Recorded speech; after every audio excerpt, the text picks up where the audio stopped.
Mga kababayan, ma'am sir, this is Jam, the Filipino channel ang inyong pong lingkod. So today is April 22, 2026 at tayo ngayon ay dito sa Trinomamuala Landmark dito sa Mindanao Avenue, Bagong Pag-asa, Diliman, Quezon City.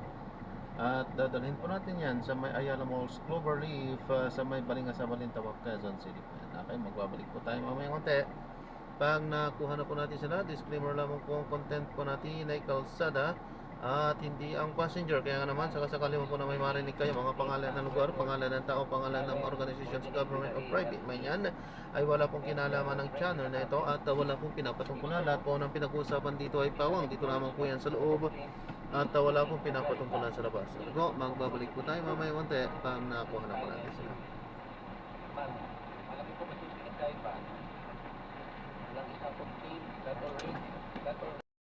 Po kung ano yung, at in-confirm ko lang po kung ano yung nakalagay sa SALN.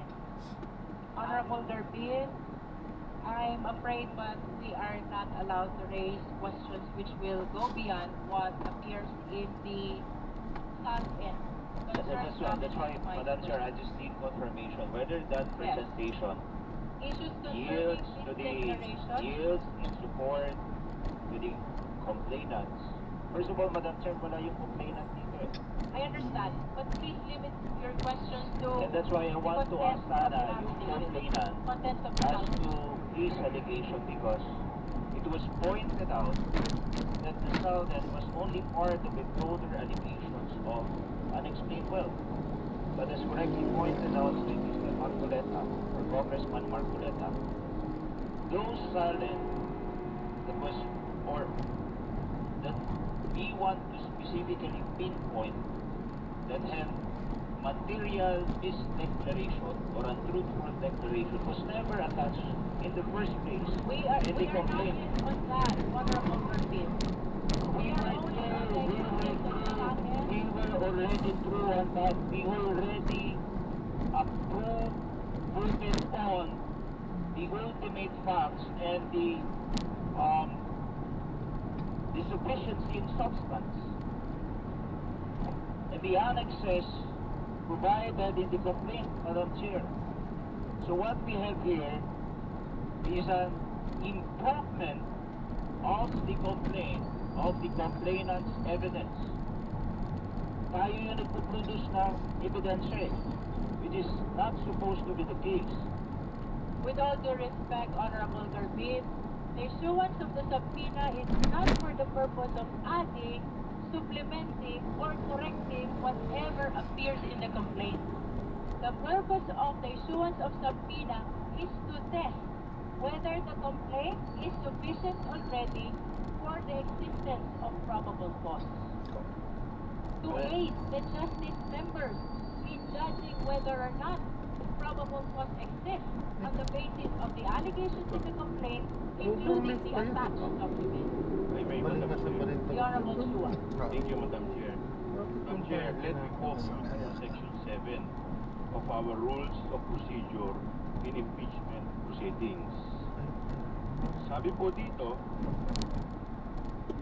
the committee shall conduct a hearing. The committee, through the chairperson, may limit the period of examination by members of the committee.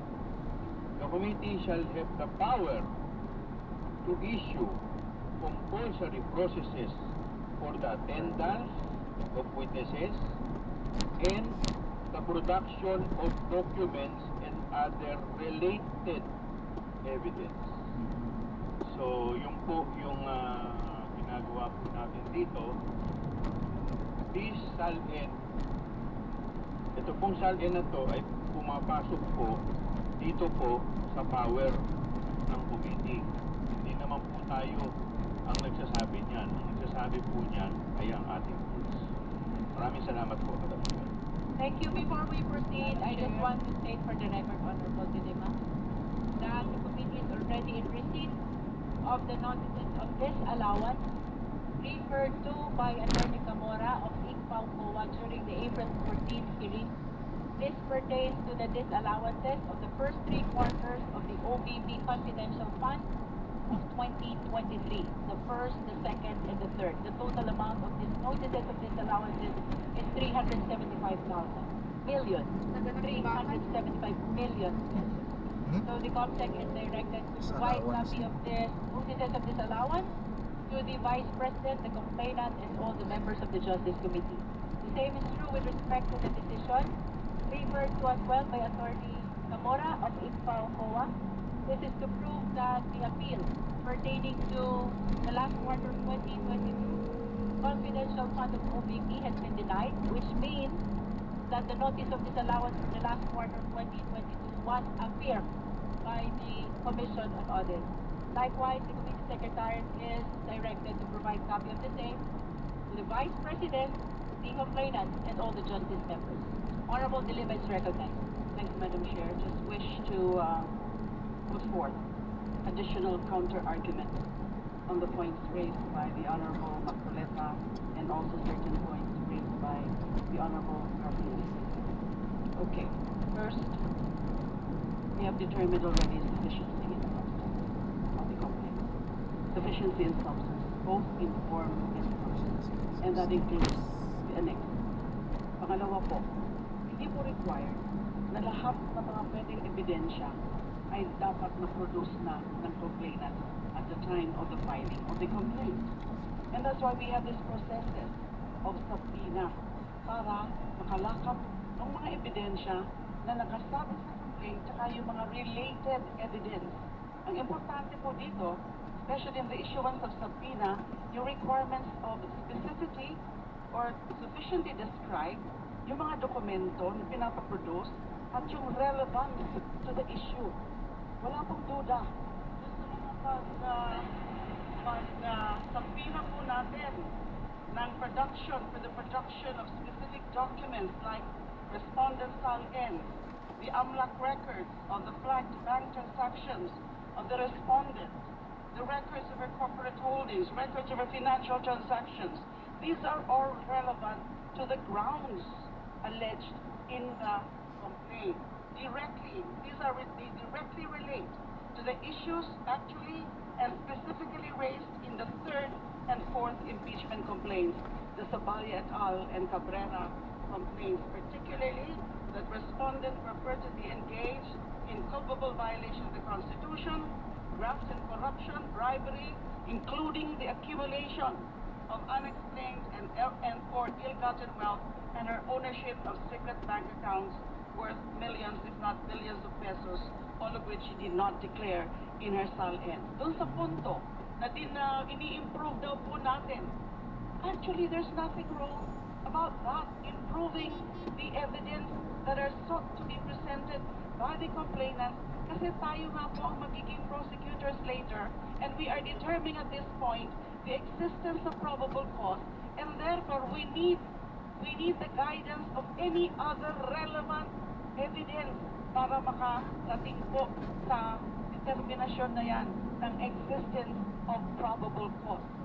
We develop, we improve, we ask for other additional evidence as long as they are relevant to the issue or issues as alleged in the complaint.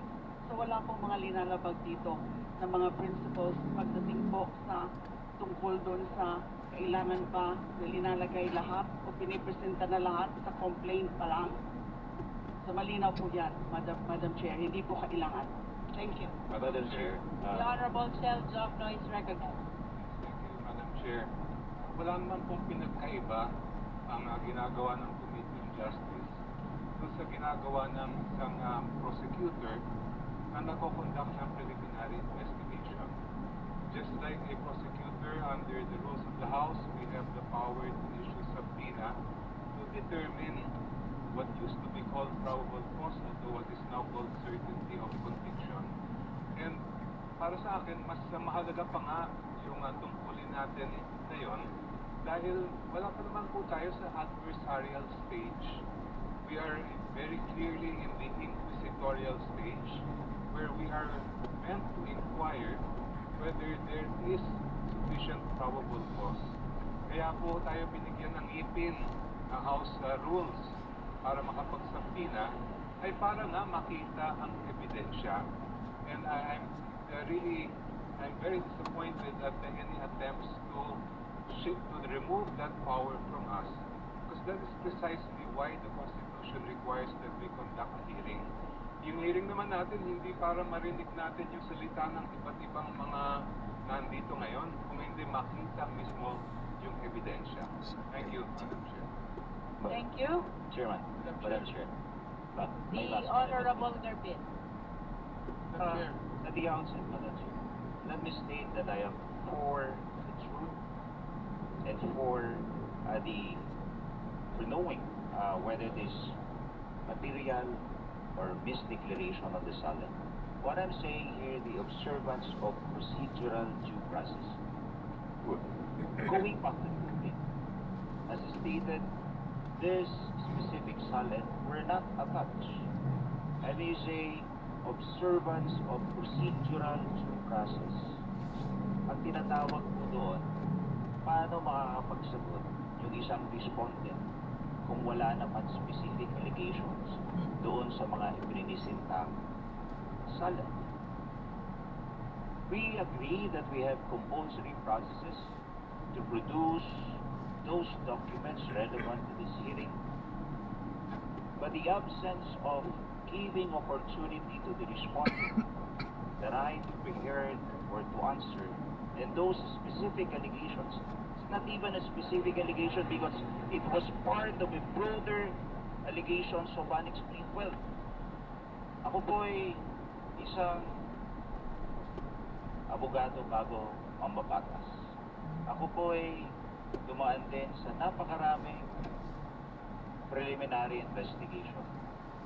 And kung magpipresenta tayo dito ng dokumento na hindi natin bibigyan ng oportunidad yung inaakusahan dito, then where is the procedural due process? That's why I'm saying, are we Honorable proving Garbin. the complaint? Or Honorable it is Garbin.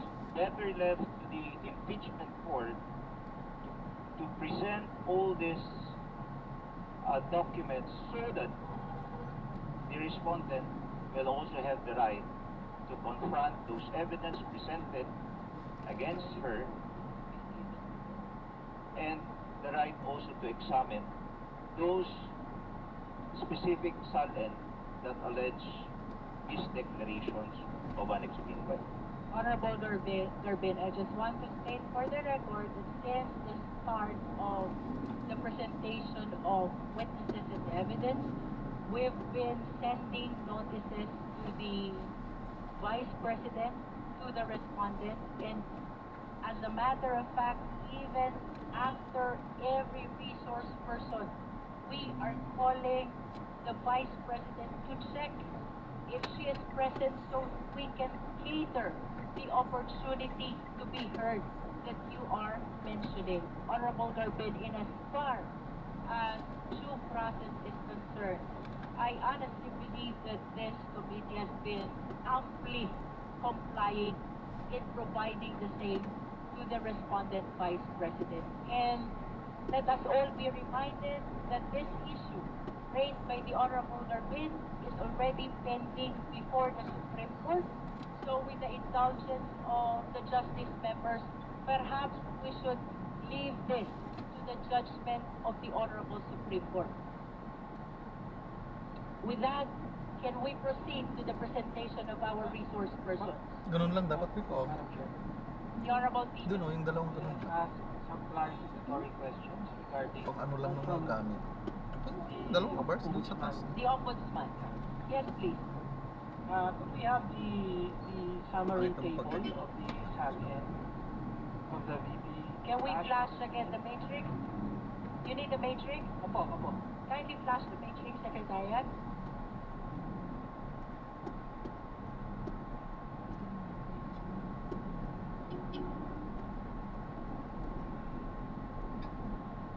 Alright, thank you po. Just to confirm lang po sa Ombudsman, napansin ko lang po kasi na yung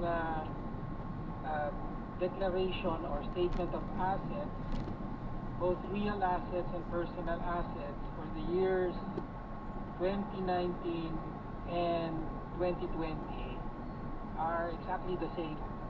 Tama po ba yan? Hindi naman kaya natin baka nagkamali lang ating base. Is that correct? 2019 and 2020. Naku, singit ng singit. Yes, is that correct? Ano tong motor na to? Naiipit ka. Real assets are 39, Salamat. Nila laging ano yun. O yan, singit ka lang. 39,798,891, Then exit. and that is the exact same figure for 2020. Tama po ba? And then for personal assets, the figure is 19,274,900 Talong tabad. Di for both 2019 and 2020. Tama po yun?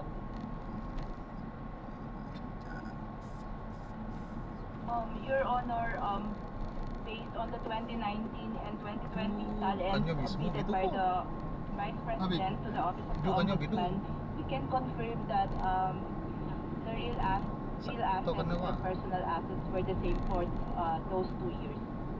Okay. Yung And oh. for the years 2021 to 2022, the personal assets are exactly the same. Tama po ba? 230, sorry, Personal asset pa. Dineclare niya 88. Please show the matrix. 23,849,950 personal assets. Tama po na pareho. Sakto. That is 2021 and 2022 personal assets. Your Honor, reading from the 2021 and 2022 submitted talents of the Vice President, we can confirm that for the personal properties declared therein, it's the same amount po. Okay. Thank you. So, again, and of course, yung sa real assets in the years 2009 to 2011, pareho. No? And also for 2016 and to 2009 to 2011 real assets. Closer to the microphone po, please. Well, siguro, Madam Chair, thank you for the confirmation. So I just wanted to check whether tama yung matrix. So, Can we mark also 2009 to 2011 real assets? 10 million. Exactly the same as well. Can we take confirmation from the OFP? Give us a few seconds, Your Honor. Give us a few seconds, Your Honor. Yes, please. 09, 10, 11.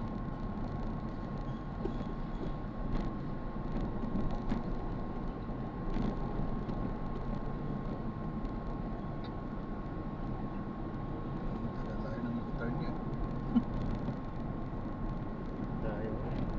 Your Honor, based on the 2009, 2010, and 2011 yung sa isang submitted talents gasolina of the Vice President, we can confirm that the declaration therein Pwede naman dito eh. Kaso, sinaraduhan nila eh. For the 3 years. That's the same, exactly the same amount. Please flash the matrix, please. That's the 2009, 10, and 11 real assets. 10,802,668 pesos and 65 centavos, exactly the same amount for 09, 10, and 11. Honorable Speaker.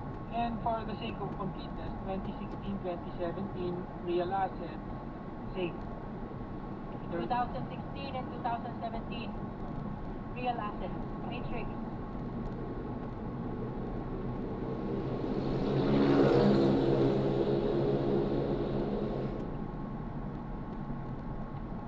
So for the record, 2016 and 2017, based on the matrix, the amount is exactly the same. That's 30,548,089,891 pesos. May we request confirmation from the OMB? Your Honor, basing from the 2016 and 2017 salary of the Vice President, properties declared therein is at 30,548,891 for the 2016 and 2017 So, years. You can fair, Your Honor. alright. Honorable Video? Thank you for that. Just a few observations, Madam Chair. Yes, you may proceed. So, I suppose for the real assets that can be explained, no, kasi baka Ay, huwag niyo po munang tanggalin, sir. May mga camera po, malilinaw po. Mapipicture tayo. As to the personal assets, I don't have a copy of all of the SALN. Could the Malilinaw ang mga camera nila. ombudsman maybe just name Nagkala ko kayo the sa approach. Dito, walang problema. Dito. Ay, dito na. how Pagka doon sa Doon lang mga sa skyway. kalsada talaga, personal huwag na sa assets kalsada, manigurado na lang. that were declared by the Vice President. Kasi Pare-parehas lang naman ang gate nito. pagka medyo gusto ko lang unawain, bakit hindi Ito, ingat nagbabago from year to year yung declaration of personal assets. Ay, wala pa po, sir. Big 200 mo nga. Zero. Naubos nga yung ano ko dito, Your cash ko. Honor, Zero yung cash ko may ngayon I eh. clarify kung anong year po ng salary? Okay. 200 mo, So, for 200. example, 200. When Iwanan mo na ako dito. Hindi ka kasi nag-prepare from agad. 2019 to 2020 Signing sobra. and Ah, thank you po. 2021 to 2022, pareho po kasi yung figures for personal assets for 2 years. So, Sige po, thank you. I'm just trying to further understand bakit hindi nagbago yun. I don't think, Honorable Senior, that Attorney Bato is competent to answer your question. So, as far as I know, there would be a breakdown of personal assets in the SAT-MTN case. Is there a breakdown? You can confine your answer to what appears in the SALN. Your Honor, based on the SALN submitted by the Vice President, the personal properties were described there in the description po. So can you confirm if the personal properties enumerated in the two concerned calendar years are exactly the same? That's 20 and 21. 19, 20, and 21, and 22. Just to confirm, Your Honor, so we're speaking of the SALN from 2019, 2020, 2021, and 2022.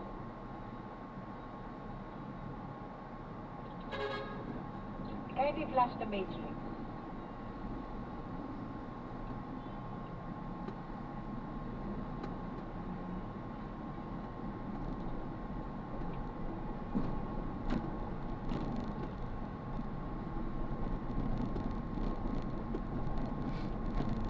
The question of Honorable Senior is whether there are changes in the properties, personal assets of the respondent, which generated... Ay, ayun. So, na-drop na natin sila. Maraming salamat po sa panonood. Hanggang sa muli. Ingat po. God bless. Paalam po.